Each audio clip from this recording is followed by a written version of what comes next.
코로나19 사태가 1년 이상 장기화되면서 전 세계는 엄청난 패닉 사태에 빠져버렸고 그 여파로 인해 사람들의 생활에는 많은 변화가 잇따르고 있는데요. 특히 야외 활동, 외식이 많이 줄었고 집에서 넷플릭스, 아마존 프라임, 유튜브를 보면서 음식을 먹는 등 야외에서 생활하는 모습은 좀처럼 찾아볼 수 없게 되었습니다.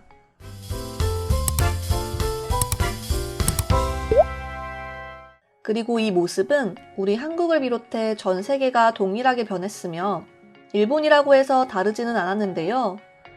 또한 우리 한국의 경우에는 코로나19 상황에서 다른 나라에 비해 더 많은 발전을 이뤘고 특히 우리 한국은 최근 G7에 참석할 정도로 전 세계적인 선진국 반열에 오르는 등 최악의 사태 속에서도 남다른 기질을 발휘했고 현재는 많은 나라의 귀감이 될 정도라고 합니다. 그러면서 당연히 이런 한국을 바라보면서 부러워하는 시선을 보이는 나라들도 있었는데 반해 일본의 경우에는 여전히 우리 한국을 비난하고 어떻게라도 꼬투리를 잡기 위해 더 악착같이 열을 올리는 모습을 보였는데요. 하지만 그런 일본이 지금 2030의 Z세대를 필두로 조금씩 변화가 생기고 있다고 합니다.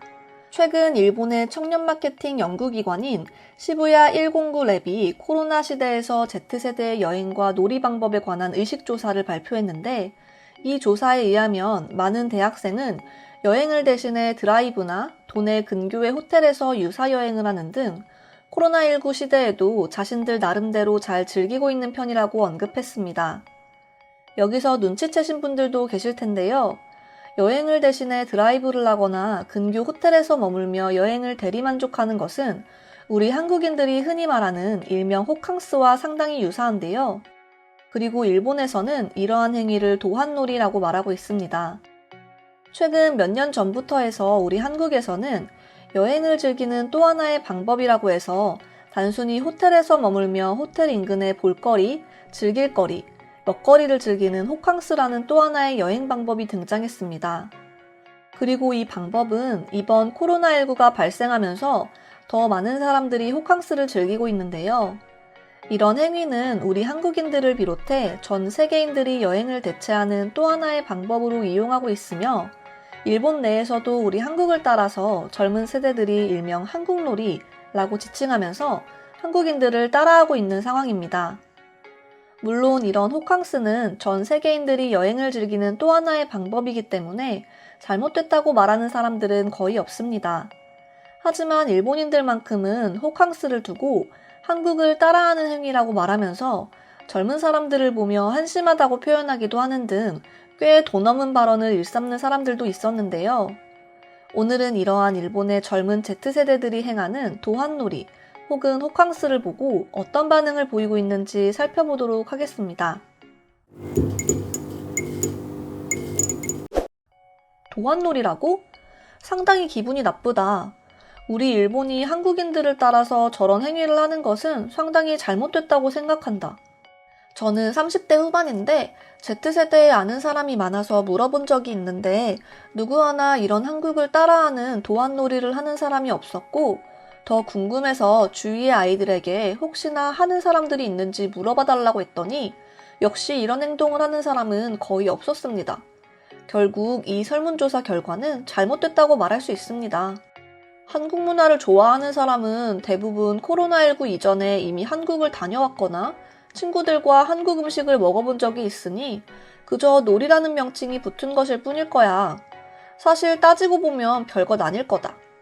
여행을 갈 수 없지만 해외에 가고 싶은 마음은 가라앉지 않는다. 그럼 일본에 있으며 해외에 간 기분을 가질 수 있는 걸 하자. 고작 이런 것일 뿐이다. 그런데 왜 하필이면 반일 국가인 것일까? 한국 정부는 한류에 자금을 대고 있으며 각국에서의 인플루언서도 늘리고 있다. 그리고 한국의 정부기관에서 일본의 특히 젊은 여성들을 타깃으로 하는 연예, 음악, 패션, 화장품, 관광 등에 주력하고 있다고 과거 기사에서 읽은 적이 있습니다. 그리고 그것이 아마도 지금에야 맞아 떨어지고 있는 게 아닐까요? 맞아요. Z세대라고 하기보다는 일본의 각 관련 업계가 팔리는 컨텐츠로서 의지하는 것이고 일본어로 일본인이 판매하고 있기 때문에 유행하는 것은 당연하다고 생각합니다. 게다가 일본의 컨텐츠의 매력이 떨어지고 있기 때문일 거예요. 한국을 따라하면 도대체 뭐가 재밌다는 건가? 전부 똑같지 않은가? 얼굴도 메이크업도 옷도 말이지. 일본은 좋아하는 옷을 입어도 부끄럽지 않게 걸을 수 있어서 좋다고 말한 영국인이 있다. 도대체 왜 한국이지?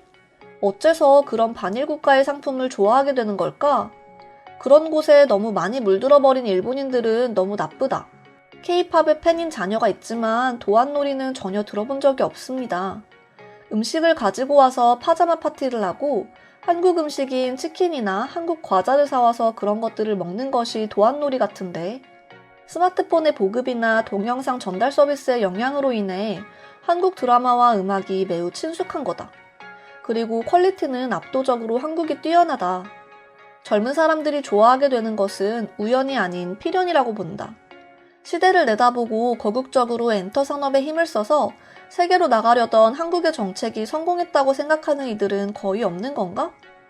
한국은 거국적으로 미디어 전략 및 SNS를 통한 전략을 실시했고, 그게 일본 여성들 사이에서 아주 대성공을 거둔 것이라고 볼 수 있습니다. 미디어가 여성들 사이에서 유행하고 있다고 과거에 하던 거짓말이 이제는 정말 유행이 되어버렸다. 다음은 한류 아이돌이라던가 하는 사람들에게 자신들의 정치적 주장을 시키고 세뇌할 작정인가요? Z세대들은 모두라고 하면서 기사에 나온 사람은 모델 몇 명일 뿐이다. 어른은커녕 Z세대도 모르는 유행. 이것은 또 한 번 한국의 날조일 뿐이야. 돈을 받아도 이런 놀이를 하는 사람은 거의 없을걸? 알면 알수록 싫어지는 나라가 바로 한국이야.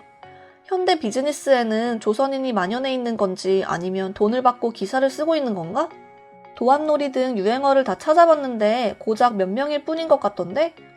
후쿠오카의 한 호텔에서는 한국의 컵라면을 추가한 플랜을 준비하고 있는 듯 보이지만 결국 그것도 잠시일 뿐이겠지 뭐. 실제로 SNS를 보면 젊은 여자들에게 한류 아이돌은 엄청난 인기고 한국어 태그를 달고 있는 애들도 많이 있다. 그럴 놈이 어디 있냐고 하는 비난을 하기보다는 젊은 세대를 문화적으로 침식하려는 이웃나라의 위기감을 갖는 것이 낫지 않을까? 저쪽 젊은이는 정치에 관심이 많아서 일본 제품 불매운동에 다수가 참여하고 있는데 정치에 무관심한 일본의 젊은이들은 너무 경박해서 위험하다. 그런 행동을 개인적으로 하는 사람이 있다고는 하지만 정말 일본에서 유행하고 있는 것일까요? 또 그 말도 여러 사람이 사용하는 것일까? 그저 의문투성이야. 도안놀이가 도대체 뭐야? SNS를 아무리 찾아봐도 볼 수가 없어. 그다지 유행하는 것 같지는 않은데? 일본에서도 정상급으로 성장하는 K-팝, 한류 연예인들의 레벨이 상당히 높다. 처음부터 세계를 노리고 틀로 찍어놓은 것처럼 보인다는 비판도 있지만 젊은이들의 경우 한류의 매력에 빠질 수밖에 없다. 이렇게 오늘 한국놀이에 빠져버렸다는 기사를 본 일본 네티즌들의 반응 살펴보았습니다. 오늘의 영상은 이것으로 마칠 텐데요. 다음 영상으로 찾아오겠습니다. 감사합니다.